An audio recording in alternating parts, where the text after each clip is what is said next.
Channel ঘরে বাইরে। তো আজকে আমরা বেরিয়ে পড়েছি আমাদের মোস্ট অ্যাওয়েটেড ট্রিপ। তো আজকে 12 আগস্ট 2026 আর আমরা যাচ্ছি আন্দামান। তো এটা এবছরের আমাদের মোস্ট অ্যাওয়েটেড ট্রিপ ছিল। আমরা অনেক প্ল্যানিং করেছি এবং আমাদের আন্দামানের এত ভিডিও দেখেছি যে আমাদের এক্সপ্লোর করার খুবই ইচ্ছে ছিল। তো বেরিয়ে পড়েছি আমরা, দেখো আমাদের পেছনে। ইয়েস, আমরা এখন আছি দমদম এয়ারপোর্ট। তো চলো আমরা চেক ইন করবো। এখন আমাদের 8:50-এর ফ্লাইট আছে ইন্ডিগো থেকে। পোর্ট ব্লেয়ারে আমরা ল্যান্ড করব এবং আমরা চলে এসেছি চেক ইনের জন্য। কারণ কি এয়ারপোর্টের থেকে আমাদের বলা হয়েছিল বাই 7:50 আমাদের চেক ইন করে ফেলতে হবে। তো আরও অনেক ডিটেলস আছে, প্রচুর ইনফরমেশান, প্রচুর ঘুরবো, প্রচুর খাবো, এনজয় করব, তোমাদের সাথে সব কিছু শেয়ার করব। সঙ্গে থাকতে হবে প্রতিটা মুহূর্ত এবং ভিডিওর কোনো জিনিস মিস করলে চলবে না। তার আগে চ্যানেলটাকে সাবস্ক্রাইব করে নাও আর ফলো করে নাও। তারা আমরা এখন চেক ইন করছি ইন্ডিগোর ফ্লাইটে। 8:50-এর ফ্লাইট আমাদের পোর্ট ব্লেয়ারের জন্য। তো এখন চেক ইন করতে আমরা রানওয়েতে এসেছি বাসে করে। এই বাসটা করে নিয়ে এসেছে আমাদেরকে। আমরা চেক ইনের লাইনে দাঁড়িয়ে আছি।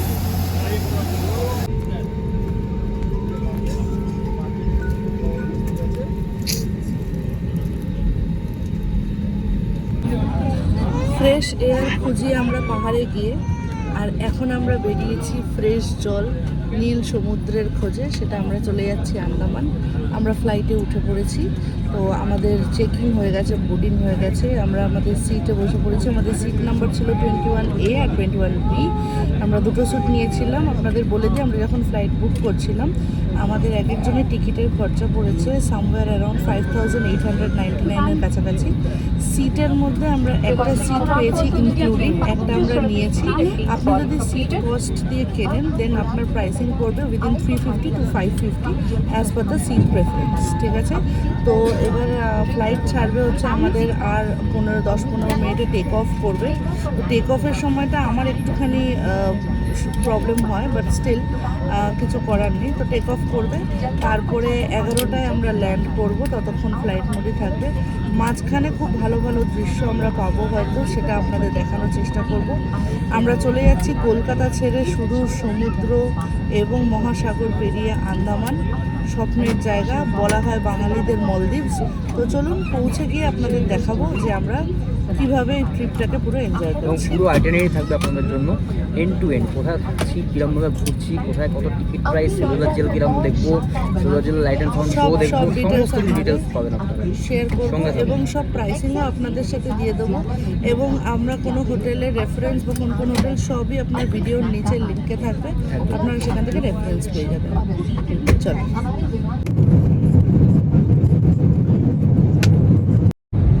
মেঘেদের মাঝখান থেকে ভেসে ভেসে যাচ্ছি, শুধু দৃশ্যটা একবার আপনাদের দেখাবো।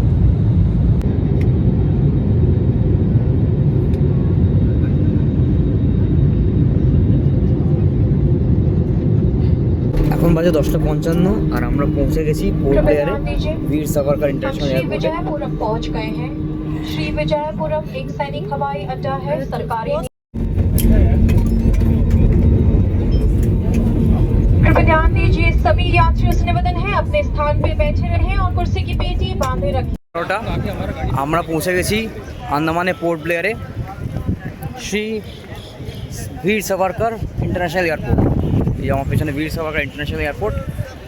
আমরা এখন পৌঁছে গেছি। এখন আমরা যাচ্ছি হোটেলের দিকে। আমাদের হোটেল হচ্ছে শ্রী আদভাসা বিচ রিসর্ট। এখান থেকে 16 কিলোমিটার। আমরা যাচ্ছি, একটা লোকাল ক্যাব নিয়েছি। তো যেতে যেতে আপনাদের সাথে কথা বলবো, কেরম কি ভিউ সব কিছু শেয়ার করবো। তারপর একটু বিচে রিসর্টে একটু থেকে একটু রেস্ট ফ্রেশ করে লাঞ্চ করে তারপর বেরোবো আমরা ঘুরতে। কোথায় কী করছি সব জানাচ্ছি আপনাদেরকে। থ্যাংক ইউ, সঙ্গে থাকুন।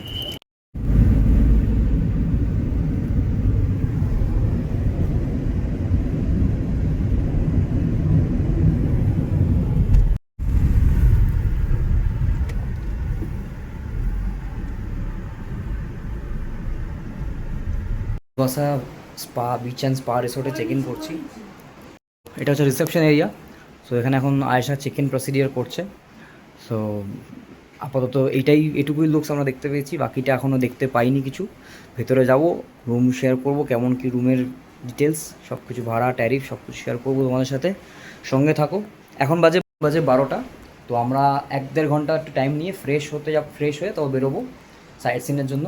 সাইট সিনে আমরা যাবো কর্বিন্স কোভ বিচ, চিড়িয়াতপু, তার সাথে cellular jail, flag hoisting point, light and sound show দেখবো, আর তার সাথে জগার্স পার্ক। সঙ্গে থাকবো। আমাদের চেক ইন ফর্মালিটিস করে আমরা এখন যাচ্ছি রুমের দিকে।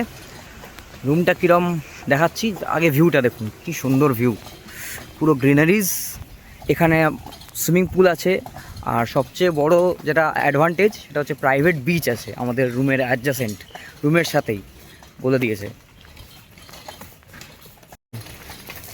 ভালো লাগছে তো, সবে তো আজকে এলাম, হ্যাঁ, এখনো অনেক কিছু ওই যে আছে ওইদিকে explore ওইদিকে করা হচ্ছে কটেজগুলো দেখতে পাচ্ছেন আশা করি। ওই যে ওইদিকে সমস্ত কটেজগুলো রয়েছে পরপর, সুইমিং পুলও রয়েছে। সুইমিং পুল রয়েছে, খুব সুন্দর গার্ডেন বাগান দিয়ে সাজানো, একদম সুন্দর জায়গা। মানে খুব বেশি পুরনো রিসর্ট নয় এটা, দেখে যেটা মনে হচ্ছে। এখনও কাজ চলছে অনেক জায়গাতেই। তো এই যে সামনে সুইমিং পুল, আমি পরে ভিডিও করে সবটা দেখাচ্ছি, আগে রুমটা দেখি, রুমে গিয়ে একটু ফ্রেশ হয়ে নিই, তারপর সবটা দেখাচ্ছি, দেখে আসবে এখানটা। আচ্ছা, আমাদের প্রিমিয়াম কটেজ, কটেজ নাম্বার 120। তো লুকসটা দেখাচ্ছি আপনাদের। এখানে দুটো চেয়ার আছে, এটা ওপেন ব্যালকনি। এটা হচ্ছে কটেজটা, দারুণ অ্যাস্থেটিক লুক।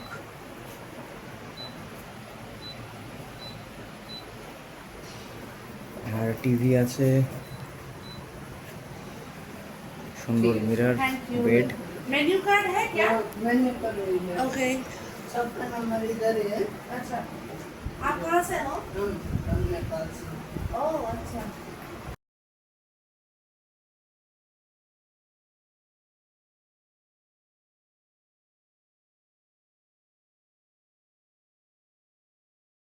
सोच रहे हैं कि नेपाल ही घूम जाते थे।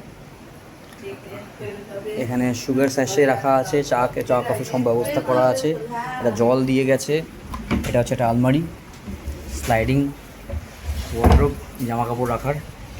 বেড সাইড দুদিকে দুটো টেবিল আছে, এসি আছে, টিভি, এখানে লাগেজ রাখার জায়গা।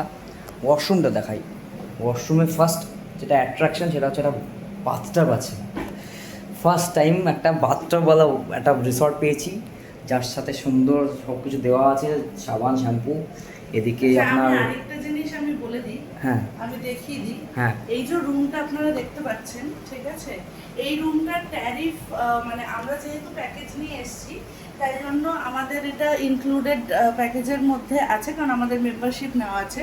আপনারা যদি মেক মাই ট্রিপ বা গো আইবিবো বা বুকিং থেকে এই হোটেলটা বুক করেন, এবং এই রুমটা প্রিমিয়াম কটেজ, এই রুমটার ট্যারিফ আপনার পড়ে যাবে 2500 টু সিজন অফ সিজনে 3500 অবধি, including tax and GST. Second হচ্ছে এই যে আপনার রুমের লাইটিংটা দেখতে পাচ্ছেন, একটা ইন্টারেস্টিং জিনিস বলে দিই। দেখুন, একবার উপরে ক্যামেরাটা ঘুরিয়ে দেখিয়ে দাও। এই যে দেখছেন দুটো লাইট লাগানো রয়েছে, এই দুটো লাইট জ্বলছে, ঠিক আছে। এখানে মিরর লাইটিং আছে, ঠিক আছে, এখানে মিররটা লাইটিং আছে। তো এই যে আপনারা দেখলেন লাইটিংটা, সো দ্য সারপ্রাইজ ইজ এইটুকুই লাইটিং আছে এই রুমটায়। So it is a complete aesthetics look. এখানে কোনো টিউব লাইট, বড় আর কোনো লাইট নেই। তো এই রুমটার এরকমই লাইটিং, এরকমই অ্যাম্বিয়েন্স, ঠিক আছে। তার মানে আপনারা বুঝতেই পারছেন, যত আস্তে আস্তে সন্ধে পড়বে, বেলা পড়বে, সামনে অ্যাডজাসেন্ট বিচ, একটা ব্যালকনি আছে অ্যাটাচ, যেটা আমরা দেখিয়ে দেবো। এবং রুমের এরম লাইটিংয়ে অ্যাম্বিয়েন্সটা শুধু আপনারা ওখানে বসে ভাবুন, আর শুধু ভাবলে হবে না, চলে আসতে হবে আন্দামানে এইটাকে এনজয় করার জন্য। একদম সপরিবারে বা কাপেল, যেভাবে আপনাদের ইচ্ছা হয় ট্রিপটা প্ল্যান করবেন এবং চলে আসবেন এটা এনজয় করার জন্য। এখন মোটামুটি বাজে প্রায় 1:45, আর আমরা বেরিয়ে পড়েছি সাইট সিনের জন্য। এখন প্রথমে যাচ্ছি আমরা কর্বিন্স কোভ বিচ, তারপর যাব ওখান থেকে ফ্ল্যাগ হোস্টিং পয়েন্ট, তারপর সেলুলার জেল, জগার্স পার্ক হয়ে আবার সেলুলার জেলে ব্যাক করবো আমরা লাইট অ্যান্ড সাউন্ড শো দেখার জন্য। তো এখনও লাঞ্চ হয়নি, খাওয়া দাওয়া হয়নি, খুব খিদে পেয়েছে, আগে খেতে হবে কিছু। সকাল থেকে আমাদের সেরকম ব্রেকফাস্টও হয়নি। ম্যাডাম বসে আছে পেছনে, ঠিক আছে, রেডি আমরা, অল গুড, ঠিক আছে। আমরা কীরকম কী সাইট সিন করছি সব কিছু দেখাবো আপনার সাথে, সঙ্গে থাকুন। আর শুধু সামনের সিনারি দেখতে থাকুন খালি, মানে দুদিকে যেদিকে তাকাচ্ছে সেদিকেই খালি বিউটি আর বিউটি। আমি দেখাচ্ছি, দেখুন।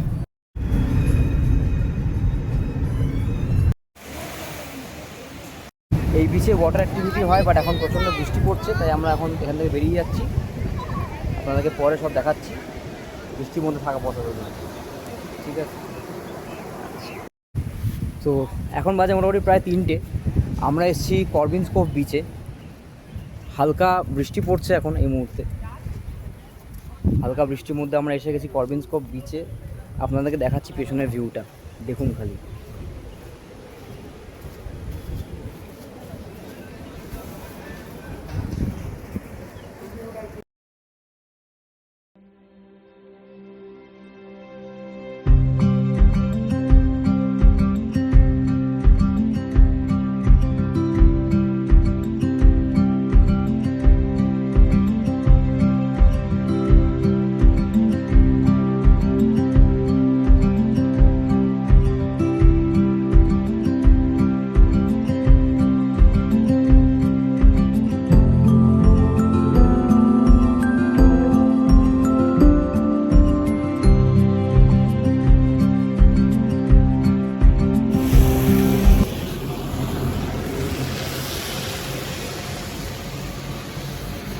সো করবিন্স কোভ বিচ থেকে আমরা এখন এসে পৌঁছেছি ফ্ল্যাগ হোয়েস্টিং পয়েন্ট। তো এই জায়গাটা আমাদের জন্য, বাঙালিদের জন্য, ভারতীয়দের জন্য খুবই স্পেশাল, কারণ এখানে আমাদের ভারতের গর্ব নেতাজি সুভাষচন্দ্র বোস 1943-তে প্রথমবার স্বাধীনতার উদ্যোগে ফ্ল্যাগ হোয়েস্টিং করিয়েছিল, যার জন্য আমরা স্বাধীনতা পেয়েছি। তা আসুন আপনাদের দেখিয়ে দেবো এই দিকটা, এই যে সেই পয়েন্ট।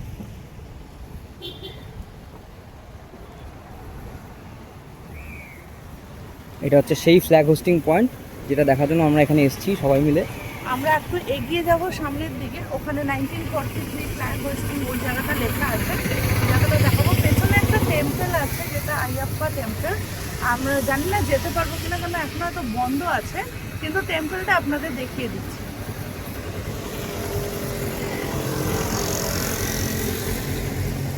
এটা হচ্ছে ওই টেম্পলটা। এবার এটা ওই যে আইল্যান্ডটা দেখা যাচ্ছে ওদিকে, ওটা হচ্ছে রস আইল্যান্ড, যেখানে আমরা কালকে সকালে যাব।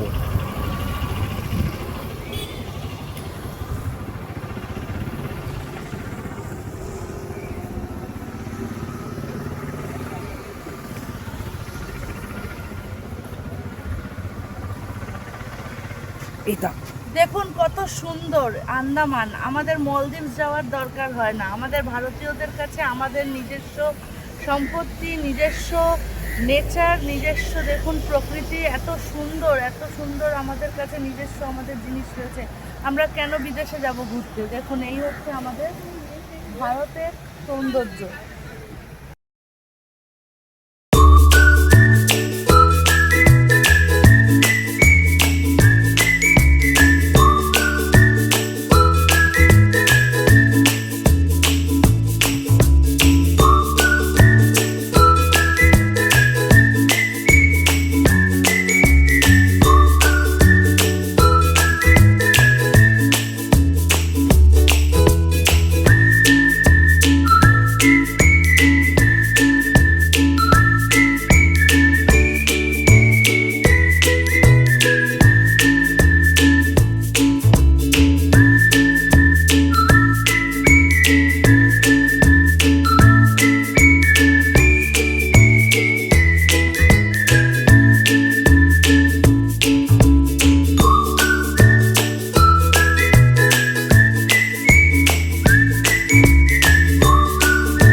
জন্য উনি আমাদের স্বাধীনতা দিতে পেরেছেন। এই যে দেখুন এই দেখুন এখানে উর্দু ভাষায়ও লেখা রয়েছে জয় হিন্দ। ব্যাপারটা হচ্ছে সর্বধর্ম নির্বিশেষে, সব ভাষাভাষী নির্বিশেষে সমস্ত মতবিরোধ আমাদের শেষ হয়ে যায়। রাইট। সো আমরা চলে এসেছি এখন সেই ঐতিহাসিক জায়গা সেলুলার জেল, যেখানে যেই জায়গাকে আমরা চলতি ভাষায় জেনে এসেছি কালা পানি। মানে এতটাই নিষ্ঠুরভাবে এবং এতটাই টেকনিক্যালি এই জেলটাকে তৈরি করেছিল ব্রিটিশরা আমাদের বিপ্লবীদের সাজা দেওয়ার জন্য, পানিশমেন্ট দেওয়ার জন্য। এর ভেতরে অনেক রহস্য আছে, অনেক ইতিহাস আছে। ভেতরে যাব, আপনাদের দেখাবো। তো আমাদের সাথে দেখতে থাকুন যে ভেতরে আমরা কি কি জানতে পারি এখান থেকে। তো আমরা এখন দাঁড়িয়ে আছি সেলুলার জেলের সামনে। এখন মোটামুটি বাজে প্রায় 4টে কাছাকাছি। এখন টিকিট কাটতে যাবো। এখানে এন্ট্রি ফিস হচ্ছে 30 টাকা করে পার হেড, ঠিক আছে। আর লাইট অ্যান্ড সাউন্ড শো এর জন্য টিকিট আলাদা করে কাটতে হবে, তার জন্য টিকিটের প্রাইস হচ্ছে 300 টাকা। এটা হচ্ছে টিকিট কাউন্টার, এখান থেকে টিকিট নেবো, তারপর ভিতরে ঢুকবো। চলুন তারপর দেখাচ্ছি।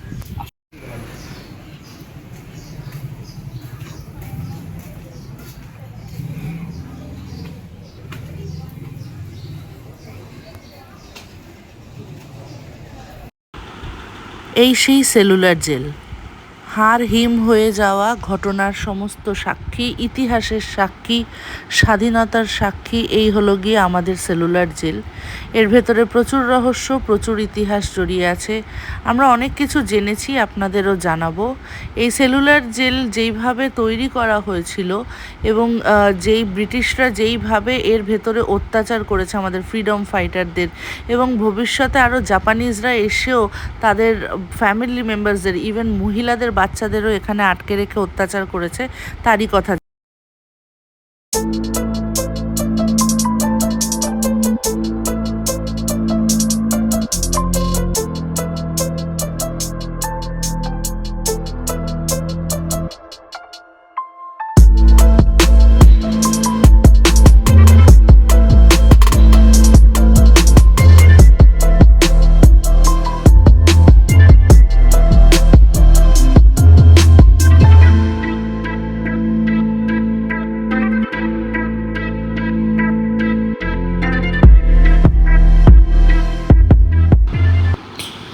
সো এই হলো কালাপানি জেল, সেলুলার জেলের ঢাঁচা বা কাঠামো, যেটাকে বলা যেতে পারে ইনফ্রাস্ট্রাকচার।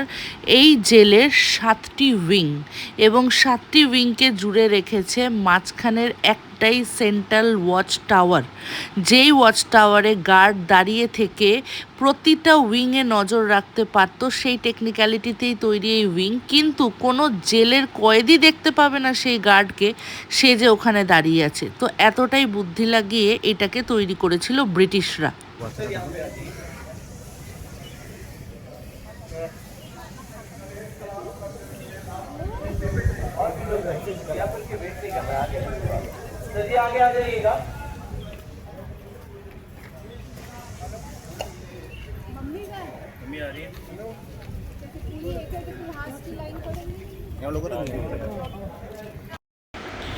সো আমরা এখন যাচ্ছি সেই জায়গাটা দেখতে, যেখানে কয়েদিদের বা আমাদের স্বাধীনতা সংগ্রামীদের ফাঁসি দেওয়া হতো।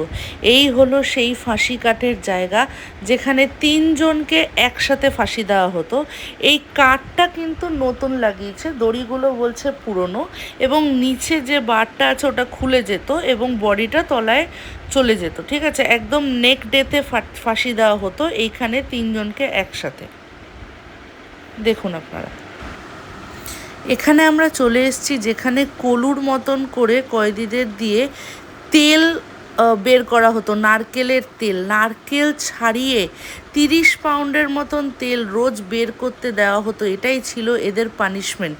এবং দেখুন এখানে 3 রকমের পানিশমেন্ট আছে: চেন ফেটার্স, বার ফেটার, ক্রস বার ফেটার। একটা 6 মাসের জন্য, একটা 15 দিনের জন্য, এবং একটা 1 বছরের জন্য। প্লাস একটা স্পেশাল বস্তার ড্রেস ওদের পরানো হতো, যেটা পরার পরে গায়ে ইচিং হতে হতে সেইভাবে ইনফেকশন হয়ে ওরা মারা যেত। এটা ছিল ব্রিটিশদের পানিশমেন্ট। এবং আপনারা চিন্তা করুন, কলুর বলদ আমরা যেটা বলি, তারা পর্যন্ত 30 পাউন্ড তেল, যেটা 14 লিটার তেল বের করতে পারতো না। কি করে একটা মানুষের পক্ষে সম্ভব সেটা করা? এখানে নারকেল ছাড়িয়ে এতে দিয়ে তেল বের করতে হতো, এবং সেই নারকেলের ফাইবার থেকে আবার দড়ি বানাতে হতো। প্লাস ব্রিটিশরা এমনভাবেই করেছে, প্লাস ব্রিটিশরা ভারতীয় সেনা রেখে ভারতীয়দের উপর অত্যাচার করাতো। এরমভাবেই ওরা চালনা করতো দেশটাকে। সেলুলার জেলের ইনফ্রাস্ট্রাকচারটা বুঝুন, 7টা উইং এমনভাবে তৈরি, একটা উইংয়ের পেছন এবং আরেকটা উইংয়ের সামনেটাকে মুখোমুখি করে রাখা হতো, যাতে এদের মধ্যে কোনো রকম কোনো টার্মস, কোনো কথাবার্তা, এক কয়েদি আরেক কয়েদির সাথে কথাবার্তা, ইউনিটি, কোনো রকম আলোচনা, কোনো রকম প্ল্যানিং কিছু করতে না পারতো। এমনকি গণেশ সাভারকর আর বীর সাভারকর দুই ভাই, এরা দুই ভাই এই জেলে ছিল, একজন 3 নম্বর উইংয়ে, একজন 1 নম্বর উইংয়ে, কিন্তু 10 মাস পর্যন্ত দুই ভাইয়ের কেউই জানতে পারেনি যে তারা একই জেলে পাশাপাশি উইংয়ে রয়েছে। কারণ কি, সূর্যের আলোটা পৌঁছনো এদের কাছে সত্যি একটা আশীর্বাদের মতন ছিল, সেটুকুও যদি ওরা পেতো তাহলে ওদের কাছে অনেক ছিল। বাকিটা তো আপনারা সকলেই জানেন এবং আমরা আরও ডিটেলসে আপনাদের জানাচ্ছি এবং বলছি। এই দিকের উইংটা হচ্ছে পুরো আনইউজড উইং, পুরোটাই একদম বন্ধ।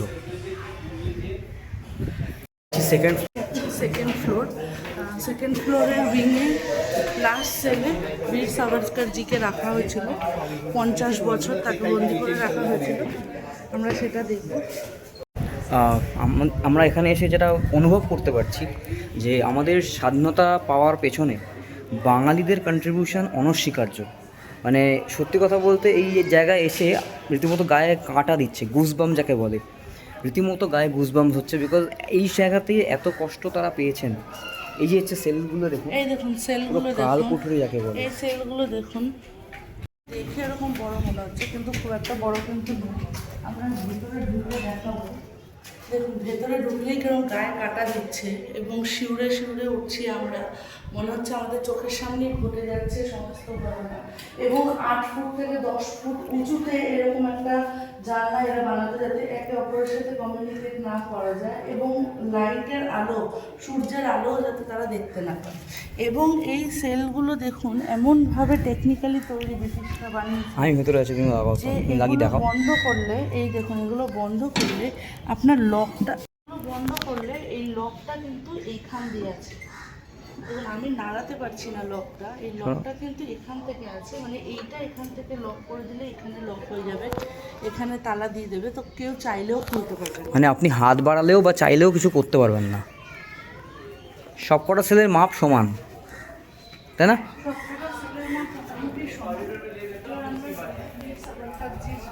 সেলটা দেখবো আমরা। হ্যাঁ, চলুন আমরা বীর সাভারকরজি যেই সেলে থাকতো সেই সেলটা আমরা এবারে দেখব। তো এই হলো গিয়ে বীর সাভারকরজির সেল এবং ওনার ইউজ করা, ওনার ব্যবহৃত যেসব জিনিস উনি সেলে ইউজ করতেন, ওনার খাবার থালা, মগ, যেটা জল খেতেন, যেটার উপর শুতেন, সব কিছু এখনও ওরকমভাবেই রাখা রয়েছে। আমরা একটু ভিতরে ঢুকে দেখব।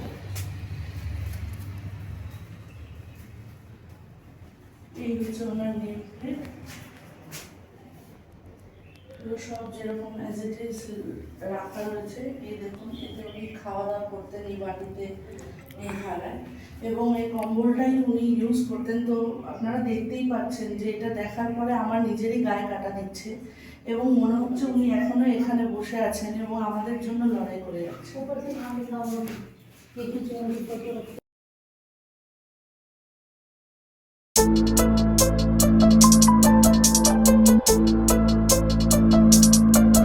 সত্যি খুব ভারাক্রান্ত মনটা। এমন একটা জায়গায় আমরা এসে পৌঁছেছি যেখানে মানে ইতিহাস শুধু শুনছি না, মনে হচ্ছে ইতিহাসে পৌঁছে যাচ্ছি। একদম আমরা টাইম লাইন ধরে ব্যাকে চলে যাচ্ছি, ঠিক আছে, টাইম মেশিনে মনে হচ্ছে আমাদের সামনেই ঘটে যাচ্ছে অনেক ঘটনা, প্রচুর নৃশংস অত্যাচার এবং সহ্য ক্ষমতা ফ্রিডম ফাইটারদের। তার মাঝখানে আপনাদের বলে দিই, আমরা সেলুলার জেলের এখন সেকেন্ড উইংয়ে দাঁড়িয়ে আছি, ঠিক আছে, এবং সেকেন্ড ফ্লোরে দাঁড়িয়ে আছি, যেই ফ্লোরে লাস্ট উইংয়ে লাস্ট সেলে আমাদের বীর সাভারকরজিকে রাখা হয়েছিল। ওনাকে 10 বছর কন্টিনিউ ওই একই সেলে রাখা হয়েছিল। তো সেই সেলটা আমরা দেখব।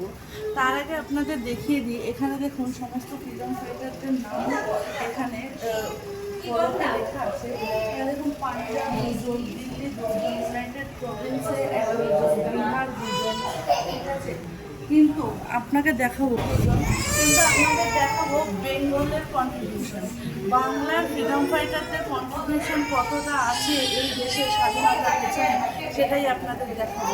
এই দেখুন এখানে সমস্ত 254 থেকে 283 অব্দি সবাই বাঙালি, বাংলার সবাই ফ্রিডম এখানে দেখুন, এখানে 47 অব্দি সবাই বাঙালি, বাংলার ফ্রিডম ফাইটার। ঠিক আছে, ওখানে 15 নম্বর ফটোতে আপনাদের দেখাবো 224 থেকে 253 অব্দি বাঙালির বেঙ্গলের ফ্রিডম ফাইটার।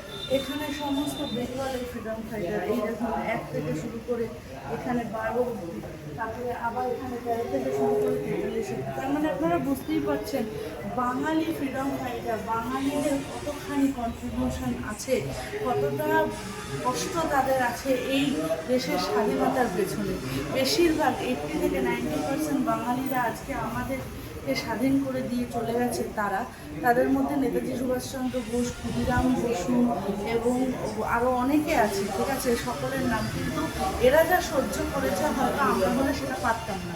সুতরাং আমরা এদের কাছে সত্যি খুব কৃতজ্ঞ, এবং আজকে এরা ছিল বলে আমরা এরকমভাবে থাকতে পারছি এবং আমরা আমাদের স্বাধীনতাটাকে এনজয় করতে পারছি। কষ্টকর মানে দুঃখজনক জিনিস জানতে পারলাম গাইডের থ্রু দিয়ে, সেটা হচ্ছে এখানে যতজন ছেলে যারা থাকতেন, মানে যাদেরকে ওরা বন্দি বানিয়ে রাখতো, যে সমস্ত স্বাধীনতা সংগ্রামীদের, তাদেরকে খেতে দেওয়া হতো লোহার থালায়। ঠিক আছে, তাতে কি হতো, সেই খাবারটা কেউ বেশিক্ষণ ফেলে রাখলে সেটা ডিকম্পোজ হয়ে, মানে সেটাতে রিয়াকশান হয়ে খাবারটা খারাপ হয়ে যেত। তো ওইটা ছিল আরেক রকমের পানিশমেন্ট, যে তুমি খাবারটা বেশিক্ষণ ফেলে রাখলে সেই খাবারটা নষ্ট হয়ে যাবে এবং সেটা খেলে তোমার শরীর খারাপ করবে। মানে এরকম ধরনের মানে ট্যাক্টফুলি মানে পানিশমেন্ট দিতেন ব্রিটিশদের, যে তখনকার দিনে যারা শাসন করতেন এখানে, সেই সময়কার যারা এখানে রুল করতেন তারা। মানে ইন্ডিয়ানদের স্পেশালি বাঙালিদের যে কন্ট্রিবিউশন এখানে দেখা যাচ্ছে, মানে অনস্বীকার্য, মানে সিরিয়াসলি মানে কিছু বলার নেই। তাই যে কষ্ট ওনারা করে গেছেন আমাদের জন্য, যেরকম আয়েশা বললো একটু আগেই, মানে সত্যি মানে দেখা যায় না চোখে সেই কষ্ট। সেলুলার কাহিনী এই ছিল সেলুলার জেলের হিস্ট্রি, তো যেটা আমরা গাইড থেকে জানতে পারলাম। সত্যি উনি না থাকলে হয়তো আমরা জানতে পারতাম না। 5:30 আর আমরা এসে গেছি জগার্স পার্কে। জগার্স পার্ক এখানকার one of the view point, যেখানে এসেছি আমরা এখন। এই যে এটা হচ্ছে জগার্স পার্কের গেট। ঠিক আছে, সবচেয়ে সুন্দর ব্যাপারটা হচ্ছে এখান থেকে রানওয়ে দেখা যাচ্ছে, এয়ারপোর্ট রানওয়ে, যেটাতে আমরা নেমেছি আছি সকালে। এই যে এটা হচ্ছে রানওয়েটা, এই যে আমি দেখাচ্ছি আরেকবার কাছ থেকে। খুব সুন্দর করে সাজানো পার্কটা, লোকে এখানে জগিং করছে, হাঁটতে আসে বিকেলবেলা। তো দারুণ জায়গা, মানে বিকেলবেলা সময় কাটানোর জন্য খানিকক্ষণ। রানওয়েটা দেখুন এবার, কোথায় রানওয়েটা, আর এয়ারপোর্টটাও দেখা যাচ্ছে এখানে, সামনেই দেখা যাচ্ছে সব কিছু দেখাচ্ছি। এই যে এটা হচ্ছে রানওয়ে, এই যে রানওয়ে, আর এটা হচ্ছে এয়ারপোর্টটা। এখানে আমরা নেমেছি আজকে। যদি কখনো এখন কোনো প্লেন আসে বা ফ্লাইট যদি কোনো ল্যান্ড করে বা টেক অফ করে, আমি দেখাচ্ছি আপনাদেরকে সেটা। এই যে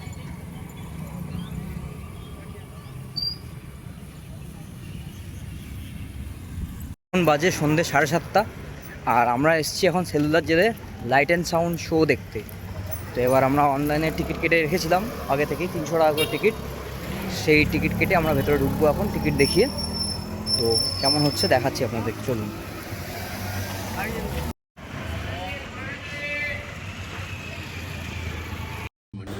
সেলুলার জেলের লাইট অ্যান্ড সাউন্ড শো দেখার পরে আমরা ভেবেছিলাম, আমাদের মনে হয়েছিল আমরা টাইম মেশিনে করে 1947 থেকে 1942 এবং 1940 এবং আরও পিছিয়ে গেছি।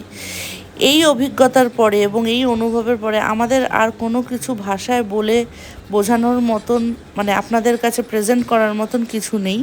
খুবই ভারাক্রান্ত মন নিয়ে আজকে আমরা এখন হোটেলে ফিরছি। তো এবার হোটেলে গিয়ে আমরা ডিনার করব।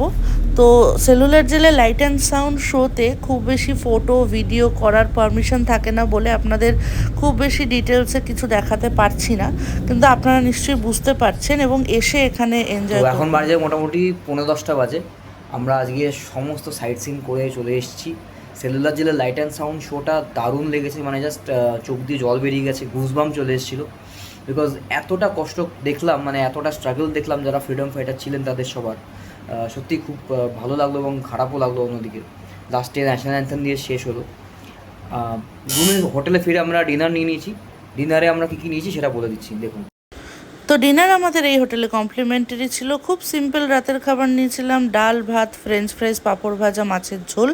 সারাদিনের অনেক টায়ার্ড ছিল, অনেক রকম অভিজ্ঞতা করেছি। এই হলো পার্ট 1-এর ভিডিও। পার্ট 2 ভিডিও খুব শিগগিরই